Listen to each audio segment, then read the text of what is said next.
let's get into the meat of it. All right, Crusader Kings 3. Yeah. Yep. How did we go the whole episode, by the way, without talking about this? Very Obviously, want biggest to thing. lead the drama, want to anticipate, want the listeners to foam at the mouth. Oh crap! There's a snake. That's right. It's gonna bite the baby.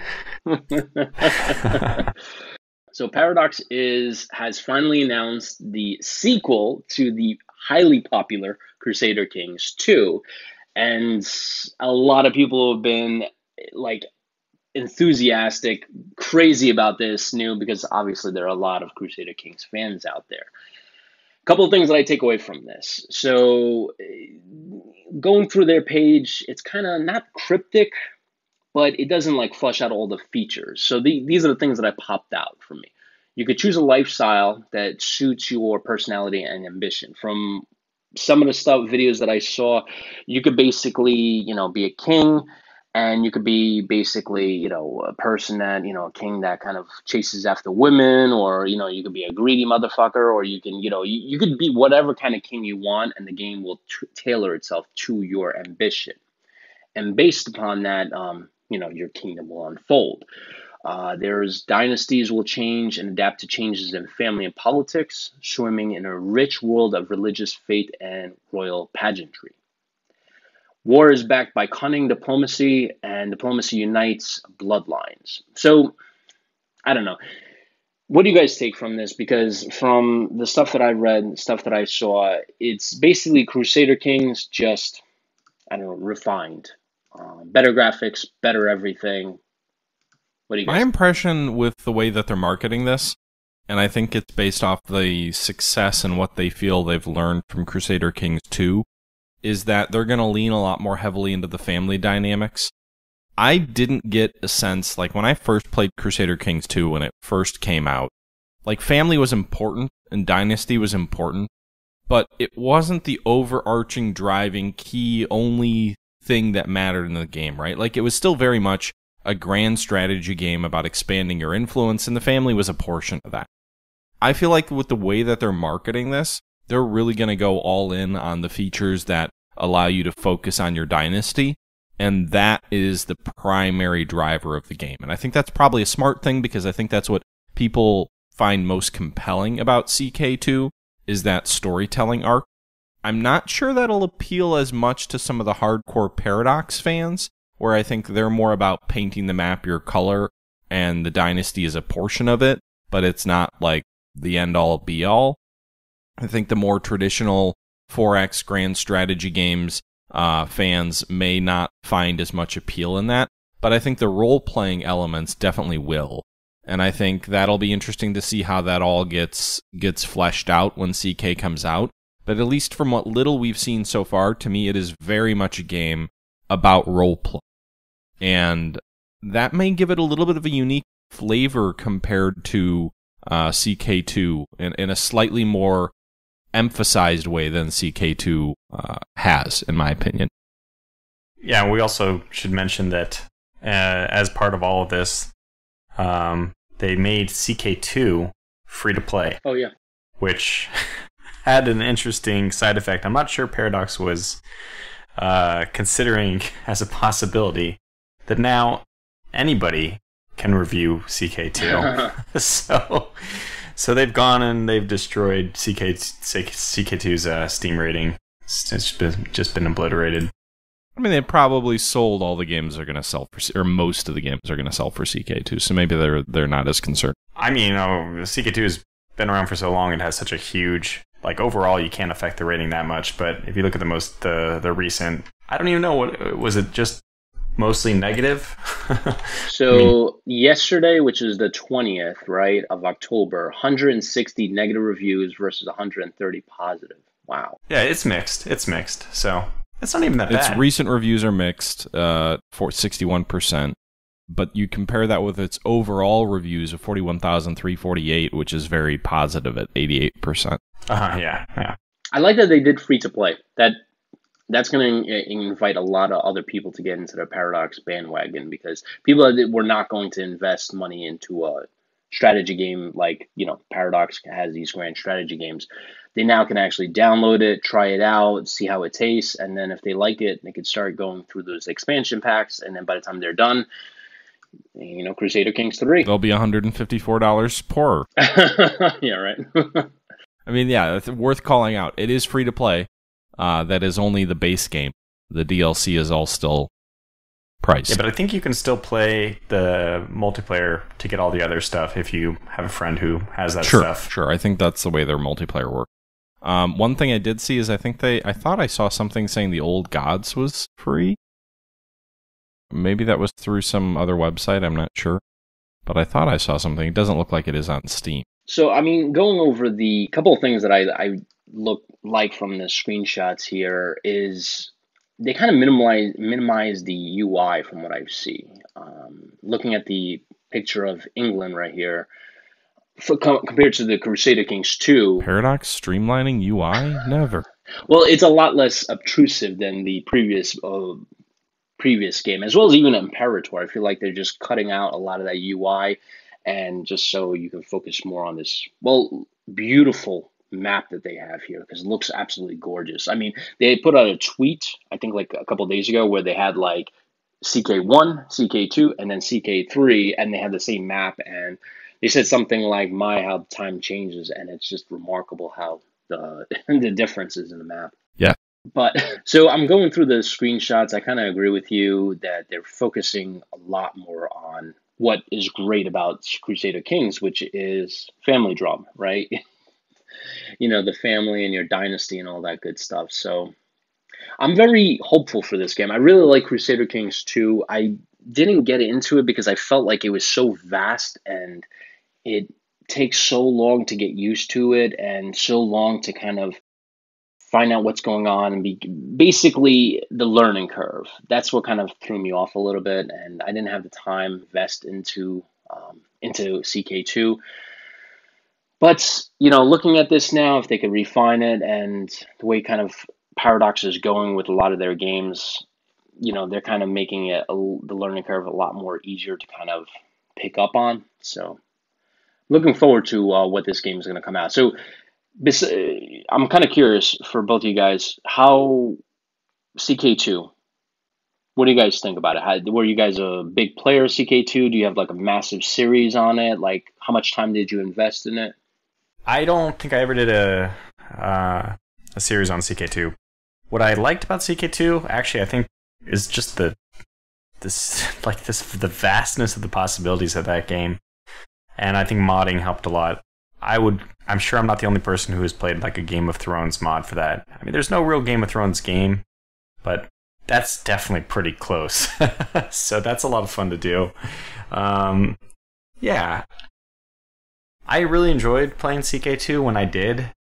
I feel like with the main CK2 and Europa Universalis, for Crusader Kings and Europa Universalis and Hearts of Iron, for the main games of Paradox, you have to, especially with the evolution with new DLC and stuff, you have to really stay up with the times.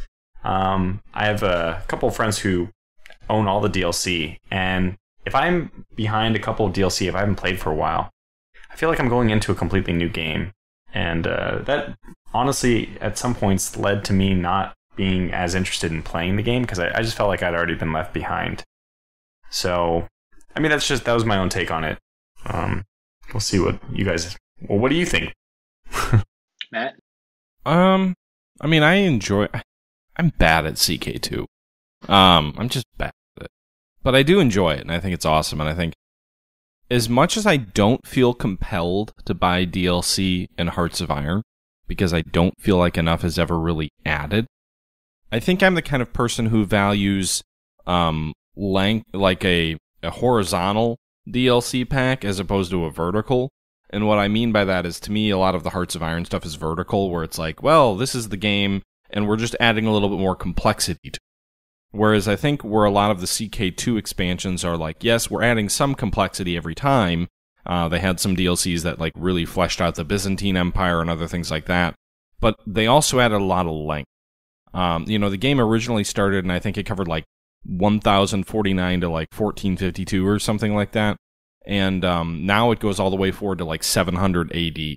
So in theory, if Imperator ever does kind of replenish itself as a successful game and starts selling a lot more copies, they could build Rome out to reach to CK2 or to CK3.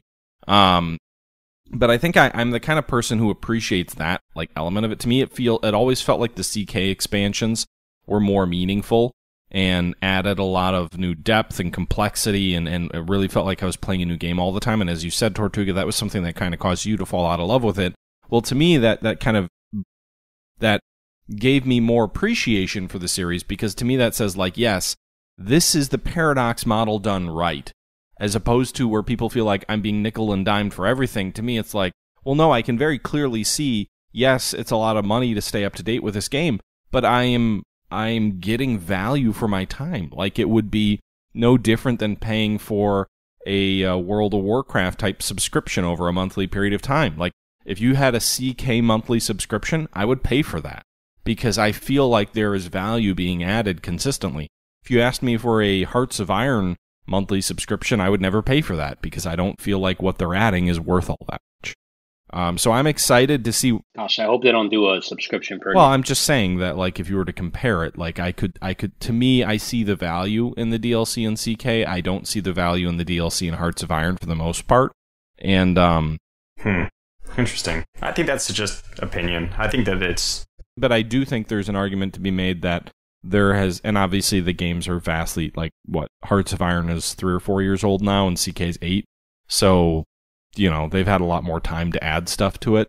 But I think if you look at CK when it first came out and compared to what it is today, and how much was added and how much complexity was added, and the fact that objectively they've added over 300 years of playable history, as well as vastly deeper mechanics for specific nations like Byzantium or the Islamic states or whatever, to me, I think you can very clearly see the money that was invested in making this game a behemoth of a deep and complex strategy game, with very few parallels out there. You could probably argue they've done something similar with EU4, although I never really played that all that much. And so I'm really excited. I'm really excited to see what happens with CK3. But to me, I do think they're going to take a little bit of a different bend, and my impression is it's going to be much more, at least initially, it's going to be much more dynasty and family focused than CK2 was when it first came out. And I'm excited to see what that means. I also think what that means is when CK3 comes out, I don't necessarily think that means CK2 is gone as a viable game or product or whatever, what have you. If they really go all in on the family mechanics, these could be two games that coexist side by side for a period of time, reasonably well. I guess the only thing I would hope that they would do at some point, and I can see sort of the PR reasons why maybe they wouldn't, but I really think they should do something like what Matrix and Slytherin do, where they like say, okay, our DLCs for this game are done. Here's it's higher price than the base game, which is obviously now free, but create some kind of bundle where you just include all the extra content for some sort of reasonable price. Maybe it's $100, I don't know, but where you get like all the DLC for CK2, and maybe and it's like the CK Gold Edition or something like that. That's something that I really appreciate that Matrix and Slytherin have done with games like Scourge of War, where they say like, all right, your DLC is done. Here is a more expensive than the base version, but less expensive than if you add up all the DLC, and you can get everything at one flat price. I really think they should do that with some of their games. Again, I understand where people are like, well, I spent all this money and now everybody gets it for way less. But like a game that's 8 years old, you're telling me you can't do that? Like, no one's going back and buying every one of your DLCs. It's on sale so often. Like, just do it. And make it something that there's one bundle of everything, and you're not going to hurt yourself. If anything, you might generate a little bit of excitement around that. Yeah, I mean, I don't know. It's this upcoming game that with CK3 is going to be, it's definitely going to probably be their most, say, successful game. I wouldn't say that. I mean, I feel that because CK2 is what kind of put them really on the map, right? And I feel with CK3, it's just going to take them to a whole nother level because there's such a dedicated community behind this game. There is. I wonder how, and I'm really curious. I don't know. I didn't follow it super close. But every time I remember CK when it kind of, I don't think it was, I could be, okay, like obviously I don't have their sales figure. But to me, it felt like CK2 really took off after it had launched, not like right at launch, but like sometime after. And I do think it was really tied to a lot of the mods that were out there. The Game of Thrones mod was huge for them. And I do think they had a set of sort of unique circumstances that really allowed that game to take off. And I think that's probably why they're leaning into the personal mechanics of CK and CK3, is they're saying like these RPG elements are really what allowed CK2 to become their most successful game ever to that point. And I do worry. There does seem to be quite a bit of pushback against Paradox as a business right now within their core demographic, their core customer base, which I don't think is super reflective of the people who bought CK2. It's an element of it, but I don't think the Paradox faithful are the ones who made CK2 as successful as it was by themselves. And I worry that when CK3 comes out, like, I don't see Paradox doing anything different right now. You know, with Hearts of Iron had some pushback. There was definitely some pushback from folks like yourself who were a little bit upset with the direction that Paradox took. Imperator had even more pushback, right? Just an absolute disaster of a launch. Do we think that, aside, at least from a public relations perspective, I thought the game was fine, but again, a lot of people didn't. Do we think that CK3 is going to be any different? What do we think is going to happen when they launch CK3? I do feel like there will be people out there and say this game doesn't have as much as CK2 has, and which they're going to be correct on, but set your expectations. Yeah, but people don't. And again, and there is some validity to some people's frustration with the DLC model. I think it works well for CK2. I don't think it works for every one of their games. But I do think CK2, given the long period of time that the game covers and the way that they approach the DLC, to me, it was totally fair. But I think, I just don't know, I think CK3 is going to be in for a little bit of a rude awakening there as well. I think if they really wanted to go for a game that would win them a lot of goodwill within their fan base, even if it was somewhat simplified compared to what it used to be, it would be Victoria 3. I agree. Which obviously they have decided not.